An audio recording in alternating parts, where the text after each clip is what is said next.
आप सभी को जय मसीह। और आज हम पढ़ेंगे उत्पत्ति उसके 25 अध्याय उसके 20 आयत से पढ़ेंगे। और आज का हमारा टॉपिक है कि बांझपन क्या है और उससे बाहर कैसे आए। तो यहाँ पर लिखा है 25 के 20 आयत में कि और इसहाक ने 40 वर्ष का होकर रिबका से जो पद्दन राम के वाशी और आरामी बतूएल की बेटी और आरामी लाबान की बहन थी विवाह कर लिया। और इसहाक की पत्नी बांझ थी, इसलिए उसने उसके निमित्त यहोवा से विनती की और यहोवा ने उसकी विनती सुनकर इस प्रकार उसको पत्नी रिबका गर्भवती हुई और उसे परमेश्वर ने आशीष दिया। हालेलुया। प्रार्थना करें। धन्यवाद मेरे ईश्वर राजा प्यारे पिता परमेश्वर, आज के वचन आज के कलाम से मेरे पिता हर एक से बातें कर मेरे पिता। आज का वचन पिता हर एक जो में सुगना फलाए पिता। आपके बेटी जितनी भी पिता परमेश्वर बांझपन में पिता आज के वचन सुनकर पे उनके जो में आशीष ठहरने पाए पिता, वो आशीषित होने पाए मेरे पिता। जिस प्रकार प्रभु रिबका आपकी आराधना भक्ति की और पिता उसे अपने गर्भ पिता परमेश्वर उससे गर्भ किया प्रभु जी, उसे स्वर्गीय फल दिया पिता। वैसे आपके बेटा बेटी जो भी देखे सुना आज का वचन वो पिता परमेश्वर फल पाए, गर्भवत होने पाए, आशीषित पाए। सोनद मेरी ईश्वर पवित्र आत्मा सौंपते खुदावन पवित्र आत्मा जी आप मेरे मुख से होकर बोले पिता आज का वचन सभी जन सोगना फलाए सोने दे मेरी ईश्वर आज जा। ये प्रार्थना दुआ यीशु तेरे मीठे मधुर नाम से मांगते हैं, आमीन। तो मेरा जी जो यहाँ पर हमने पढ़ा उत्पत्ति 25 अध्याय उसके 20 आयत से पढ़ा कि और इसहाक ने 40 वर्ष का होकर रिबका से जो पद्दन राम के वाशी और आरामी बतूएल की बेटी और आरामी लाबान की बहन थी विवाह कर लिया। इसहाक की पत्नी बांझ थी, इसलिए उसने उसके निमित्त यहोवा से विनती की और यहोवा ने उसकी विनती सुनी। इस प्रकार से उसकी पत्नी रिबका गर्भवती हुई। लड़के उसके गर्भ में आपस में लिपटने लगे, एक दूसरे को मारने लगे। तब उसने कहा कि मेरी जो ऐसी दशा रहेगी तो मैं कैसे जीवित रहूंगी। और वह यहोवा की इच्छा पूछने को गई।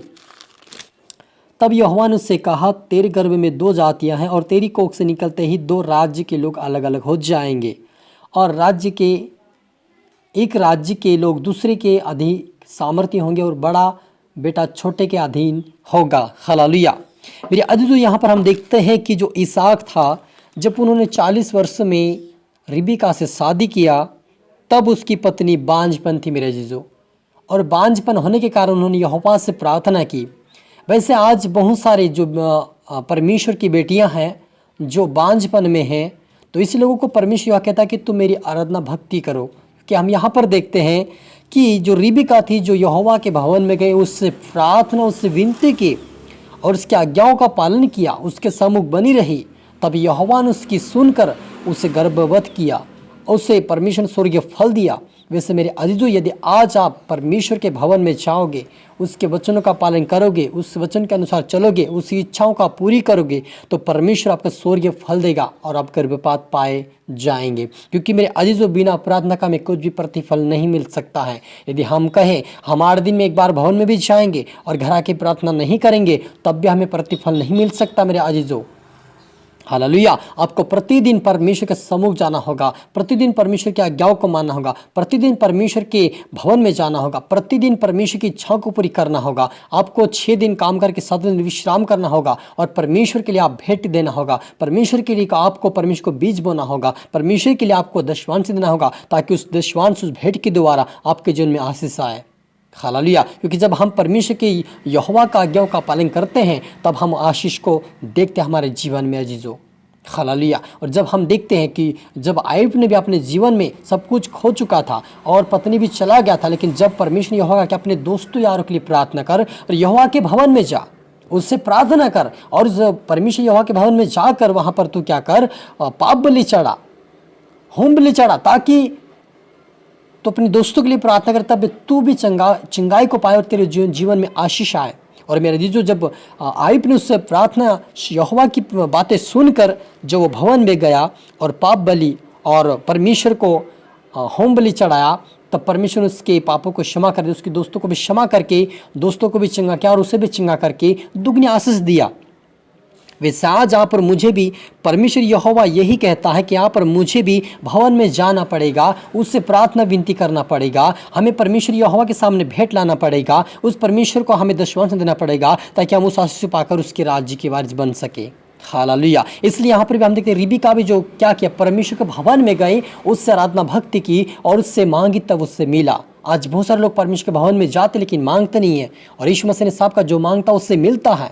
यदि आप परमेश्वर यहोवा से मांगेंगे तो परमेश्वर आपको दुगनी आशीष से भरपूर करेगा, आपको परमेश्वर आशीष और ब्लेस देगा, क्योंकि जो कोई मांगता है उससे मिलता है। आपको कहना पड़े कि यहोवा मेरे जीवन में मेरी कोख, परमेश्वर कहता है कि कोख परमेश्वर ही खोलता है सभी की। जब हम पढ़ते हैं जब हम उत्पत्ति के ही वचन 29 अध्याय के अंदर 29 अध्याय उसके 31 आयत में पढ़ते कि जब यहोवा ने देखा कि लीवा अप्रिय हुई तब उसने उसकी कोख खोली पर राहेल बांझ रही। लेकिन जब हम आगे पढ़ते हैं वहाँ पर लिखा कि 22 आयत के अंदर उत्पत्ति 30 के बाद कि परमेश्वर राहेल की भी सुधि ली और उसकी सुनकर उसकी कोख खोली। हालेलुया। क्योंकि हम यहाँ पर देखते हैं कि जब राहेल 30 अध्याय उसकी एक आयत में कि जब राहेल ने देखा कि याकूब के लिए मुझसे कोई संतान नहीं होती है, तब वह अपनी बहन से डाह करने लगी और याकूब से कहा मुझे भी संतान दे, नहीं तो मैं मर जाऊंगी। परंतु याकूब ने राहेल से क्रोधित होकर कहा क्या मैं परमेश्वर हूँ, तेरी कोख तो उसी ने बंद कर रखी है। राहेल ने कहा कि अच्छी मेरी दास बिलहा को।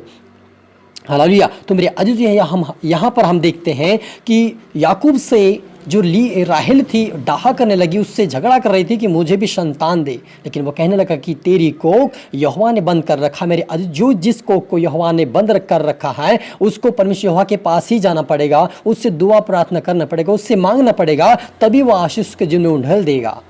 हालेलुया। और जब हम देखते कि जो राहेल भी थी वो परमेश्वर के भवन में गई, उससे प्रार्थना विनती करने लगी, क्योंकि याकूब ने कहा कि उसने तेरी कोख बंद कर रखी, उससे बात कर, उससे तो कह, उससे प्रार्थना कर। और जब वो प्रार्थना करने लगी तब उसके परमेश्वर ने उसको आशीष दिया, उसको सुधि दिया और उसी के द्वारा परमेश्वर ने एक पुत्र उनको दिया और उसने उसका नाम यूसुफ रखा।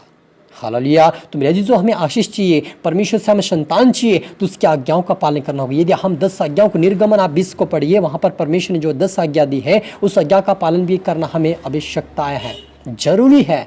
परमेश्वर के भवन में आप जाए, उसकी आज्ञाओं का पालन करें और परमेश्वर के भवन में जाकर आप भेंट भी दें, परमेश्वर के दासों का आदर सम्मान कर अच्छा खाना खिलाए ताकि वो आशीष हमें मिल सके। हालेलुया। क्योंकि हम जब देखते कि अब्राहम को जब परमेश्वर के दूत 3 दूत मिलकर मिलने के लिए आए, स्वर्गदूत में उससे मिलने के लिए आए, और जब उन्होंने कहा कि तुम मेरे यहाँ बैठो, मैं तुम्हें पानी में तुम्हें खाना करता हूँ, जब उन्होंने उस बात को, जब उन्होंने परमेश्वर के दूतों का आदर सत्कार किया, तभी उसको परमेश्वर ने आशीष दी और कहा कि हम जिस समय हम पिछले साल में हम बसंत ऋतु में वापस आएंगे, तभी इस समय में क्या होगा, तुम्हारे गोद में एक बच्चा होगा। और वैसा ही पाया गया मेरे जीजों। वैसे यहाँ पर मुझे भी आदि आशीष चाहिए, तो हमें हर एक लोगों का आदर सम्मान करें, छोटे बड़े आदर सम्मान करें और परमेश्वर के भवन में जाए, प्रार्थना करें, विनती करें ताकि परमेश्वर आपकी गोद को भरे और आप बांझपन ना रहे। और आए हम प्रार्थना करें, रूहा न रबा शम्द न री खाद नबा रिबे रिबे शेख रिबे, मेरे पिताबा जितने आपकी बेटियां हैं प्रभु जी, आज से बांझपन से बाहर आए पिता, इनके जीवन से शराब की आत्मा जाए, ओ पिता शराबपन इनके जीवन से जाए पिता। ये प्रार्थना सुनकर प्रभु आशीष होने पाए, बांझपन दूर होने पाए, दानी मौजूद इनकी को खोल जाए मेरे पिता, तेरे स्वर्गीय आसीन के जो में ठहर जाए मेरे पिता, यीशु के नाम आत्मा से भरे, सामर्थ से भरे, तेरे वचनों से भरे पिता, तेरे स्वर्गीय फल पिता गर्भ से भरे in the name of Jesus मेरे पिता। हर प्रकार के बंधन, शराब के बंधन इनके जीवन से दूर होने पाए, कुक और बांझपन की आत्मा दूर होने पाए, इनके को खोल जाए in the name of Jesus मेरे पिता। आसी आशीष ठहर जाए मेरे पिता और आपके बेटा बेटी गवाह साक्षी दे मेरे पिता। सुने ईश्वर राजा सभी की तरह आत्मा सौंपते मेरे पिता, प्रार्थना सुना आशीष धन्यवाद मेरे ईश्वर राजा। ये प्रार्थना दुआ यीशु तेरे मीठे बदनाम से मांगते हैं, आमीन।